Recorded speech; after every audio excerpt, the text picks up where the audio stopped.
नमस्कार।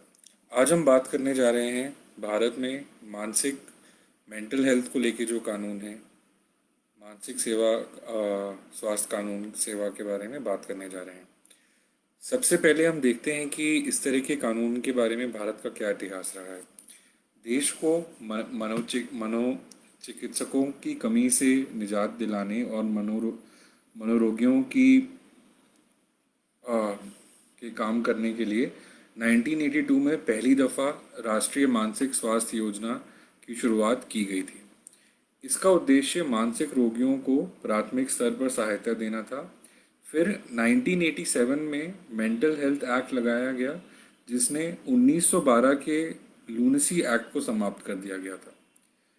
इस एक्ट यानी कि 1987 का जो एक्ट था, इस एक्ट के मुख्य उद्देश्य थे मनोचिकित्सकों को लाइसेंस देने के लिए केंद्रीय और राज्य स्तर पर प्राधिकरण स्थापित करना, मनोविकारों से जूझ रहे लोगों के लिए अस्पताल और नर्सिंग होम तैयार करवाना और इनकी कार्यशैली पर नज़र बनाए रखना, आर्थिक रूप से कमज़ोर मानसिक रोगियों को इलाज के लिए वित्तीय सहायता देना आदि। लेकिन यह कानून उन पूर्वग्रहों को दूर नहीं कर पाया जो समाज में मनोरोगियों के प्रति थे। मसलन मनोरोगियों की को खतरनाक मानकर उनके साथ कैदियों जैसा व्यवहार किया जाना, उन्हें बांध कर रखा जाना, समाज से अलग कर देना इत्यादि। बहुत से जानकार मानते हैं कि इस कानून के कारण एक स्वस्थ इंसान और मनोरोगी के बीच की खाई और बढ़ गई। मनोरोगियों के लिए सुविधाएं अलग कर देना उनके खिलाफ चला गया और समाज में उन्हें लेकर जो पार्शियलिटी होती है वो चलती रही। 1996 में मानसिक स्वास्थ्य योजना को जिला स्तर तक पहुंचाने की योजना बनाई गई। लक्ष्य ये था कि 2025 तक 630 जिलों तक प्राथमिक मनोचिकित्सा हुआ कराना। इसके इसमें काफ़ी गड़बड़ियाँ चलती रहीं और 2003 में इसमें एक दो नई योजनाएं भी डाली गईं। फिर 2015 में किए गए एक सर्वेक्षण में पता चला कि तब तक इस कार्यक्रम ने अपने लक्ष्यों को केवल 27% ही कवर किया है। यानी कि 3 साल पहले तक, यानी कि 2015 यानी कि 5 साल पहले तक केवल 170 जिलों तक ही ये पहुंच पाया था।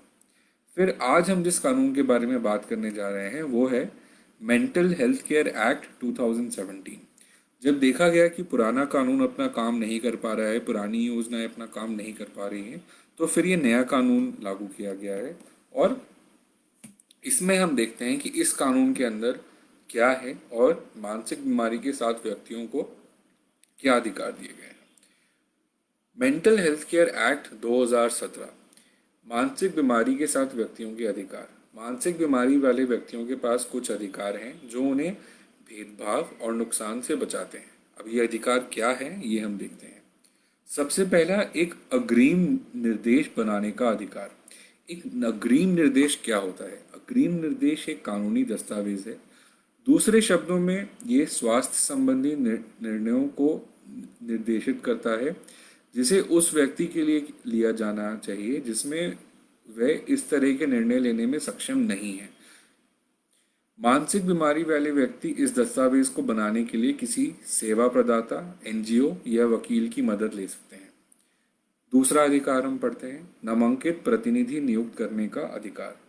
एक मनोनीत प्रतिनिधि एक ऐसा व्यक्ति है जिसे कुछ बीमारियों के निर्वहन के लिए मानसिक बीमारी वाले व्यक्ति द्वारा नियुक्त किया जाता है। इसमें उपचार के निर्णय लेते समय व्यक्ति को सहायता का प्रावधान शामिल है। ऐसे व्यक्ति को आवश्यक होने पर मानसिक स्वास्थ्य प्रतिष्ठान में भर्ती होने में मदद दी जाती है। इन सब कामों के लिए एक नामांकित प्रतिनिधि नियुक्त करना का अधिकार इस कानून में दिया गया है। फिर मेंटल हेल्थ केयर को एक्सेस करने का अधिकार, यानी कि जो मेंटल हेल्थ केयर है उसको पाने का अधिकार मेंटल हेल्थ केयर एक्ट 2017 में दिया गया है। इसका मतलब क्या है? इसका मतलब ये है कि मानसिक बीमारी वाले व्यक्ति को सरकार द्वारा वित्त पोषित मानसिक स्वास्थ्य सेवाएं जैसे कि रोगी और आउटपेशेंट सेवाएं, हाफवे हाउस, आश्रयावास आदि से मानसिक स्वास्थ्य देखभाल तक पहुंचने का अधिकार है। वह उस व्यक्ति के परिवार का समर्थन करने के लिए भी सेवाएं प्राप्त कर सकते हैं जिनको वैसे व्यक्ति जिनको मानसिक बीमारी है। फिर अगला अधिकार देखते हैं, वो है सामुदायिक जीवन का अधिकार। मानसिक बीमारी वाले व्यक्ति को सामुदायिक जीवन जीने का पूरा अधिकार है। वह समाज के एक हिस्से के साथ रह सकते हैं और अलग थलग रहने के लिए मजबूर नहीं किया जा सकता है। तो अगर किसी को मानसिक बीमारी है तो आप उनको मजबूर नहीं कर सकते हैं कि वह अलग रहें, समाज से दूर रहें। फिर है गरिमा के साथ जीने का अधिकार। मानसिक बीमारी वाले प्रत्येक व्यक्ति को गरिमा के साथ, गर्व के साथ जीने का अधिकार है। दूसरे शब्दों में, किसी भी मानसिक स्वास्थ्य प्रतिष्ठान में क्रूर, अमानवीय या अपमानजनक उपचार से सुरक्षा का अधिकार उन्हें दिया जाता है। फिर समानता और गैर भेदभाव का अधिकार।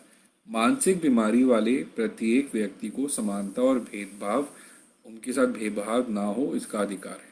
उदाहरण के लिए, मानसिक बीमारी वाले व्यक्तियों को शारीरिक बीमारी वाले लोगों के समान ही अधिकार है। यानी कि अगर किसी को शारीरिक बीमारी है तो ऐसा तो नहीं है कि हम उनके साथ भेदभाव करते हैं या उन्हें कहीं बेदखल कर देते हैं या समाज से निकाल देते हैं। उसी तरीके से जो अधिकार एक शारीरिक बीमारी वाले इंसान को है, वही अधिकार एक मानसिक बीमारी वाले इंसान को है। फिर है सूचना का अधिकार। मानसिक बीमारी वाले व्यक्ति और उनके मनोनीत प्रतिनिधि को सूचना मांगने का पूरा पूरा अधिकार है। उदाहरण के लिए, व्यक्ति की मानसिक बीमारी, उपचार योजना, किसी भी दुष्प्रभाव के बारे में जानकारी, मानसिक स्वास्थ्य प्रतिष्ठान में प्रवेश का मापदंड के बारे में, मानसिक बीमारी से ग्रस्त लोगों की देखभाल के प्रावधान को नियंत्रित करने वाले कानून के बारे में और इससे जुड़ी कोई भी आदि जानकारी लेने का अधिकार उनको है। फिर है गोपनीयता का अधिकार। मानसिक बीमारी वाले व्यक्ति को गोपनीयता का अधिकार है। इसमें उनके मानसिक स्वास्थ्य देखभाल और शारीरिक जानकारी पर स्वास्थ्य पर जानकारी शामिल है। इसका मतलब ये है कि ये जो भी जानकारी है, ये आपकी प्राइवेट जानकारी है। अगर किसी को भी मानसिक बीमारी है तो ये जितनी भी जानकारी है, ये आपकी प्राइवेट है और इसकी गोपनीयता बनी रहे, इसका अधिकार आपको दिया गया है कानून में। फिर है आपका कानूनी सहायता का अधिकार। तो हर इंसान को जो लीगल एड की राइट है इंडिया में, आर्टिकल 39A अगर कॉन्स्टिट्यूशन का आप देखेंगे तो हर इंसान को लीगल एड का अधिकार दिया गया है। उसी तरीके से एक मानसिक बीमारी वाले इंसान को भी कानूनी सहायता का अधिकार दिया गया है। फिर आगे हम देखें तो दो अधिकार और हैं। एक है शिकायत करने का अधिकार। अगर आप के साथ ट्रीटमेंट ठीक तरीके से नहीं हो रही है, आपके साथ कोई भेदभाव हो रहा है, जो अधिकार और हक आपको दिए गए हैं आपको लग रहा है कि अगर आपको नहीं मिल रहे हैं, तो उसके बारे में शिकायत करने का अधिकार भी आपको है। और सबसे आखिरी, संचार का अधिकार। संचार का अधिकार का मतलब क्या है कि लोगों से बात करना, चिट्ठी भेजना, मोबाइल फ़ोन पे लोगों से बात करना, कम्युनिकेशन जारी रखना, ये अधिकार हर एक मानसिक बीमारी वाले व्यक्ति को कानून देता है। इसके बाद हम एक बात करते हैं, जो हमने access to mental health care के अधिकार की बात की। तो ये मेंटल हेल्थ केयर क्या है जिसके लिए एक्सेस कानून देता है, उसके बारे में उसको हम एक बार देखते हैं।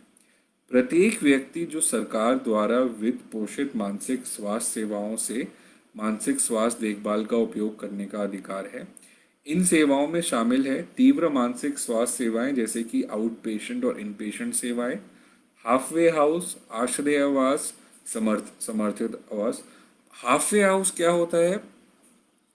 जैसे अगर आपकी मानसिक स्थिति ऐसी है कि आपको पूरी आउट पेशेंट या इन पेशेंट सेवाओं की ज़रूरत नहीं है, लेकिन अभी आप अपने घर भी नहीं जा सकते हैं, तो ऐसे में हाफ वे हाउस, यानी कि जो आधे रास्ते में जो घर बनाए गए हैं, उनको हाफ वे हाउस कहते हैं और उस समय के लिए आपको हाफ वे हाउस में रहने का हक है। मानसिक बीमारी या घर आधारित पुनर्वास वाले व्यक्तियों के परिवार का समर्थन करने के लिए मानसिक स्वास्थ्य सेवाएं, यानी कि जिस इंसान को मानसिक बीमारी हुई है, उनके घर में जो लोग रहते हैं, उनके परिवार में जो लोग रहते हैं, हो सकता है उनको भी काफ़ी स्ट्रेस हो, उनको भी काफ़ी टेंशन हो, मेंटल प्रेशर हो, तो उनके लिए मानसिक स्वास्थ्य सेवाएं हैं। फिर अस्पताल, समुदाय आधारित पुनर्वास प्रतिष्ठान और सेवाएं, और बाल मानसिक स्वास्थ्य सेवाएं और वृद्ध व्यवस्था मानसिक सेवाएं। मानसिक सेवाओं की लागत। अब एक चीज़ आती है कि मानसिक सेवाओं का जो कॉस्ट है, यानी कि आप अगर किसी प्राइवेट साइकेट्रिस्ट या साइकोलॉजिस्ट के पास जाएं तो उनका प्रत्येक सेशन काफ़ी महंगा पड़ता है। 1000-1500 रुपये का सेशन पड़ता है। तो सरकार और दवाइयाँ भी बहुत महंगी आती हैं। लेकिन सरकार को द मानसिक स्वास्थ्य के लिए एक आवश्यक दवा सूची का उल्लेखन करना होगा, यानी कि लिस्ट ऑफ असेंशियल मेडिसिन्स, और उन दवाइयों को कम रेट में अवेलेबल करना होगा। मानसिक स्वास्थ्य प्रतिष्ठानों में मानसिक बीमारी वाले सभी व्यक्तियों के लिए ये दवाइयाँ निःशुल्क रहेंगी, यानी कि जो मानसिक स्वास्थ्य प्रतिष्ठान हैं उसमें जो मानसिक बीमारी वाले व्यक्ति हैं उनके लिए ये दवाइयाँ निःशुल्क रहेगी। मानसिक बीमारी वाले लोग जो बेसहारा हैं, बेघर हैं, या गरीबी रेखा से नीचे जीवन यापन कर रहे हैं, वो मुफ्त मानसिक स्वास्थ्य सेवाओं के हकदार हैं। वे सरकार द्वारा संचालित वित्त पोषित मानसिक स्वास्थ्य प्रतिष्ठानों से संपर्क कर सकते हैं।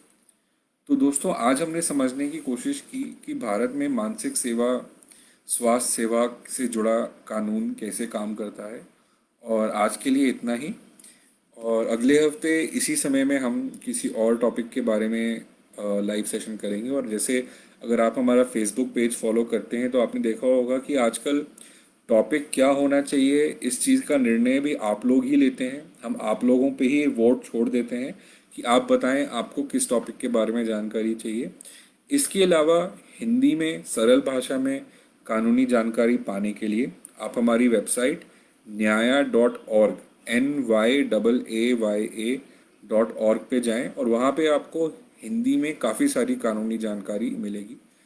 और आज के लिए इतना ही। धन्यवाद।